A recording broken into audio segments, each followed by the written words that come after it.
How do you describe someone who has the physical ability of a beast and the grace and flair of Lionel Messi? Well, my friends, you get Zlatan Ibrahimovic, capable of doing things like this: a bicycle kick with his back towards goal, playing for Sweden against England. Yes, my friends, Zlatan Ibrahimovic is one of a kind, one type of player that I don't think we'll see ever again. And to be perfectly honest, he has left his mark on the footballing world with some of the ridiculous goals he's scored, including this one for LA Galaxy in the LA Derby on his debut in MLS. I mean, look at the keeper, he just looks stunned. But Zlatan is a goat.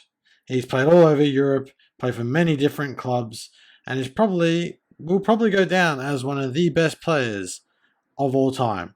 Just with his ability to score goals like that, and the fact that he's got the physical presence of no tomorrow, and the fact that he's also quite a funny guy as well. But the question today, ladies and gentlemen, is Zlatan Ibrahimovic better than Ronaldo Nazario? Or better than Cristiano Ronaldo? That is what I'm going to look at in today's video and let you know.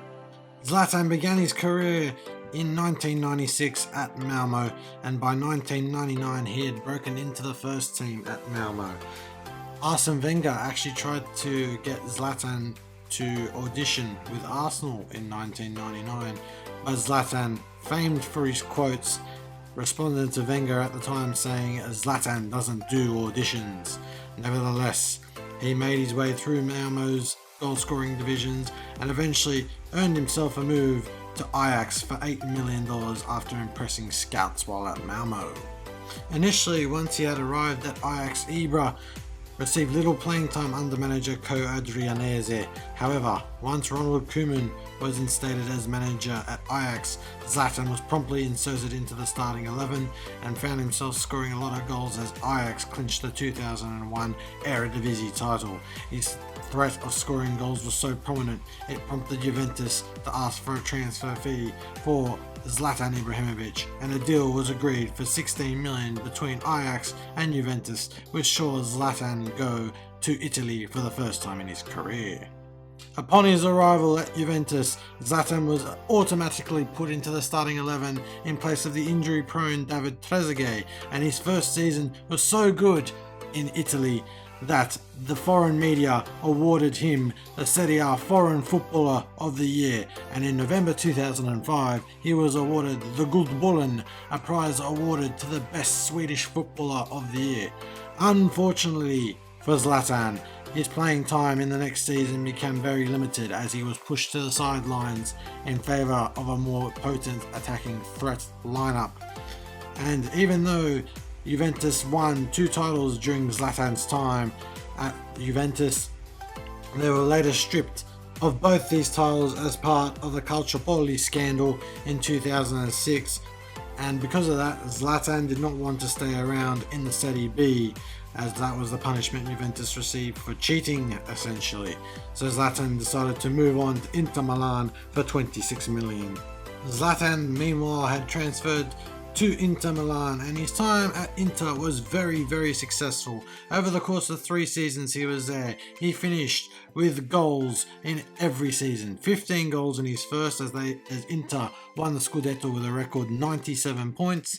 Then in his second season he scored 17 league goals in 26 league matches and was named both Serie A Footballer of the Year and Serie A Foreign Footballer of the Year, and Inter also won a second consecutive Scudetto, and in his third season they won the Supercoppa Italiana against Roma, and then he was also the league's top goal scorer with 25 goals, and that helped Inter to a third successive league title, and he was also once again named both Footballer of the Year and Foreign Footballer of the Year for the second consecutive season. Unfortunately, after his Inter teammate Maxwell had gone to Barcelona, Ibrahimovic decided to follow his teammate over to Barcelona in exchange for Barcelona striker Samuel Eto'o plus a reported fee of £59 million. Upon Zlatan's transfer to Barcelona, he became part of probably one of the best teams in world football. At the time, Messi and Iniesta and Xavi were all in their prime. Puyol and Piqué were dominating defence, and you had an excellent wing back in Dani Alves and a defensive midfielder in Sergio Busquets, who was insanely good. And Zlatan was quoted at the time saying, "I was probably with the best team in history. The football was beautiful. When I prepared for a game, I knew I'd won even before we started."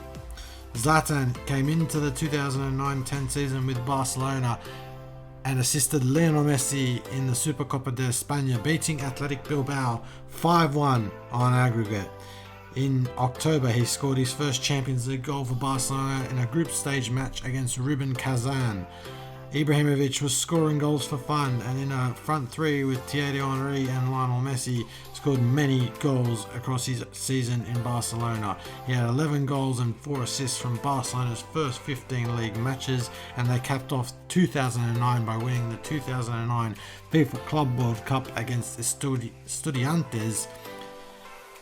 Ibra also scored Barca's only goal in the 2009-10 Copa del Rey, and in mid-January of 2010 he was selected in the 2009 UEFA Team of the Year. Unfortunately for Ibra, this was the beginning of his downfall at Barcelona, as he had frequent clashes with his manager Pep Guardiola, when after a defeat to his former club Inter Milan in the Champions League, Ibra confronted Guardiola saying, "You haven't got any balls," and Ibra expected a response from Guardiola, but Guardiola said nothing, and according to Ibrahimovic, he's a spineless coward. He just left, never to mention it again, not a word. I guess he summed it up with this statement a while later by saying to Guardiola, "You bought a Ferrari, but you drive it like a Fiat." Pretty much describing that Guardiola does not know how to use a Zlatan. In the end, for the 2010-11 season, he was loaned to AC Milan, who had an option of purchasing him for 24 million outright. Ibra's second stint in Milan was nowhere near as successful as his first. However, while he was still amongst the goals, he didn't reach the similar heights he had reached while he was at Inter Milan, which I guess is probably a bit of him thinking he was probably too good to be at Milan and wanted to go back to Barcelona, but his issues with Guardiola were just too much to ignore, and Ibra had a very interesting season in Milan, but he scored heaps of goals, 13 in 22 league matches, and was actually compared to Marco van Basten, the Milan legend, at one point in time. Unfortunately, Ibra was then the subject of a transfer to PSG, who had recently just been overtaken Qatari-backed consortium, and he, along with Thiago Silva, moved to Paris Saint-Germain. Ibra transferred to PSG for a fee of 20 million euros, which at the time he surpassed 180 million euros in transfer fees, which had been previously held by Nicolas Anelka, and his first season in Paris was very, very successful.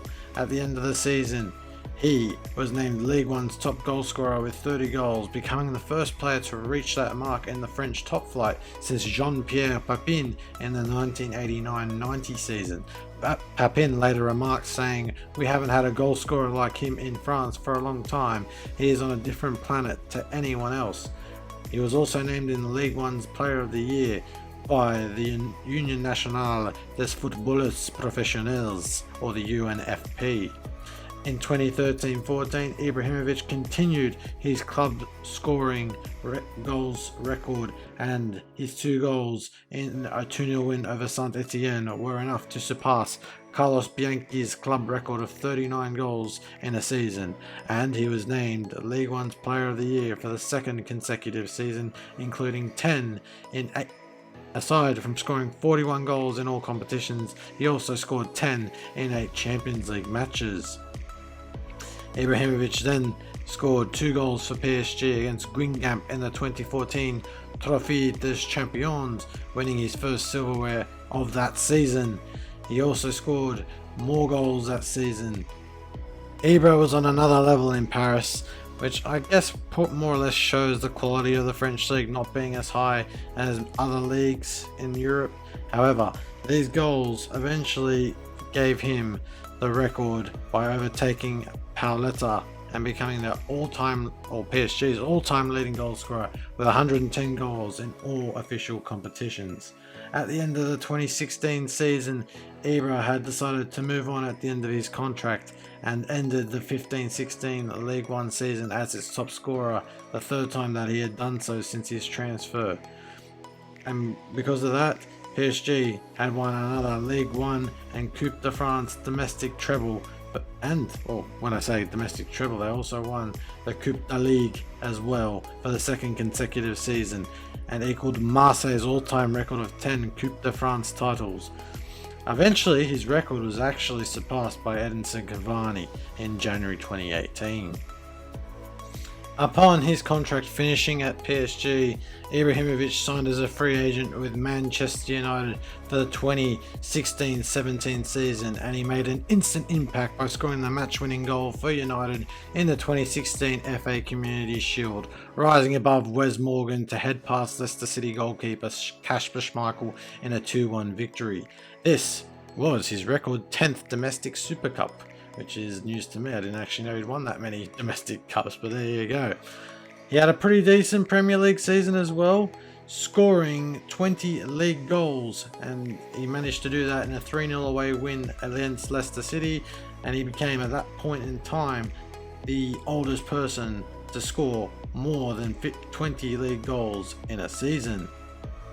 Ibrahimovic also had a very good domestic European campaign as well. He managed to win the Europa League against Ajax and also the League Cup for United in 2017.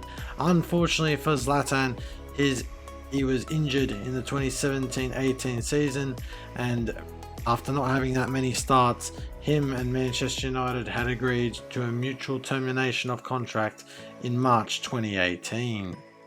After his stint at Manchester United, Zlatan then moved to the MLS, signing with LA Galaxy. He announced his signing in the Los Angeles Times by saying, "Dear Los Angeles, you're welcome."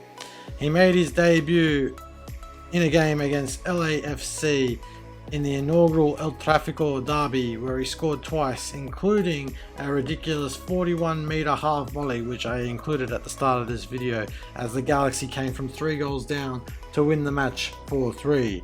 Throughout the rest of this season, Zlatan had a good season, and despite the Galaxy missing out on the playoffs, he managed to be selected for the MLS All-Star Game and the MLS Best 11, as well as being awarded the MLS Newcomer of the Year award and MLS Goal of the Year for his strike against LAFC. He had an okay 2019 season, scoring a hat-trick against Sporting Kansas in a 7-2 victory. And although Ibrahimovic managed to lead LA Galaxy to the MLS Cup playoffs, they were defeated in the semi-finals to LAFC 5-3. In November 2019, Ibrahimovic announced he was to leave the LA Galaxy through his Twitter account, telling Galaxy fans, "You wanted Zlatan, I gave you Zlatan, you are welcome." The story continues. Now go back to watch baseball. A very fitting end to his American career for Zlatan. In 2019, Zlatan, at the age of 37, returned to Europe with AC Milan for his third stint with Milan, and within that time he has turned Milan from a fledgling mid-table Italian fallen heavyweight back to the top of Italian football, winning the Scudetto last year. And I reckon it's because of his aura and his ability to be a natural born winner that has changed the rest of the Milan team into natural born winners, and because of that they have gone on to win the Scudetto. They are in the Champions League doing well, have a great manager in charge, and I believe it's all because of Zlatan and his manly, beastly characteristics that change everyone he plays to into world beaters. I started out this video trying to figure out how good Zlatan was. And to be perfectly honest, I think he's still very, very good. Obviously, he's a lot older now, 40 years old. He's no spring chicken anymore, but he still has that footballing ability. The drive to win is still there. If he can keep himself fit, I reckon he can keep going for maybe another 2 to 3 years. but we cannot deny his impact he has had on both European and global football in general. He's easily one of the most marketable people to have ever played the beautiful game, and to be perfectly honest, when he does retire, I think it'll be a very, very sad day for football in general. But to summarise, is he better than Ronaldo? I would say he's on par with Ronaldo Nazario, but slightly better than Cristiano Ronaldo, just for his all-round ability and game, and the fact he's probably a much better person to get along with, and the fact his quotes are some of the funniest things I've ever heard in football.